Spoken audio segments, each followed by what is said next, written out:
ये घटना जापान की है। ये उस समय की बात है जब जापान में एक बहुत ही फेमस जैन मास्टर हुआ करते थे जिनका नाम था बानकेई।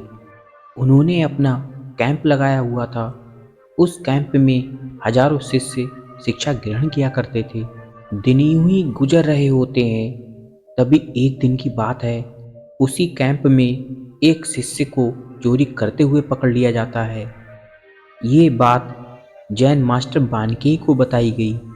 बाकी के सभी शिष्यों ने अनुरोध किया कि गुरुजी, चोरी की सजा के रूप में इस छात्र को कैंप से बाहर निकाल दिया जाए। पर जैन मास्टर बानकेई ने इस पर कुछ भी ध्यान नहीं दिया और उसे अन्य बच्चों के साथ ही पढ़ने दिया। कुछ दिनों बाद ही फिर ऐसा ही हुआ। वही छात्र दोबारा से चोरी करते हुए पकड़ लिया गया। एक बार फिर उसे जैन मास्टर बानकेई के सामने ले जाया गया, पर सभी शिष्यों की उम्मीदों के विरुद्ध इस बार भी उन्होंने उस छात्र को कोई भी सजा नहीं सुनाई। इसी वजह से अन्य शिष्य क्रोधित हो उठे और सभी ने मिलकर बानकेई को एक पत्र लिखा कि यदि उस शिष्य को इस कैंप से बाहर नहीं निकाला गया तो हम सभी मिलकर इस कैंप को खुद ही छोड़ देंगे।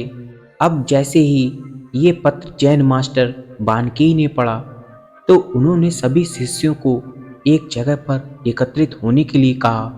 उन्होंने कहना शुरू किया कि आप सभी लोग बहुत ही बुद्धिमान हैं। आप जानते हैं कि क्या सही है और क्या गलत। यदि आप कहीं और जाकर पढ़ना चाहते हैं तो जा सकते हैं, पर ये बेचारा ये भी नहीं जानता कि क्या सही है और क्या गलत। यदि इसे मैं नहीं पढ़ाऊंगा तो भला इसे कौन पढ़ाएगा। आप सभी चाहें तो चले भी जाएं, पर मैं इस शिष्य को अकेले ही यहीं पर पढ़ाऊंगा। अब ये सुनने के बाद चोरी करने वाला छात्र फूट फूट कर रोने लगा, क्योंकि अब उसके अंदर से चोरी करने की इच्छा हमेशा के लिए जा चुकी थी। तो दोस्तों, हमारी लाइफ में भी कई बार ऐसे मौके आते हैं जब किसी को उसकी गलती की सज़ा देनी होती है। लेकिन दोस्तों, हमें सज़ा देते वक्त एक बात को हमेशा याद रखना चाहिए कि किसी इंसान को सज़ा देने का मतलब दुख या चोट पहुंचाना नहीं होता, बल्कि सज़ा का मतलब तो सामने वाले इंसान को ये एहसास करवाना होता है कि उसने वास्तव में गलत किया है, जिसकी वजह से किसी को दुख या चोट पहुंची है।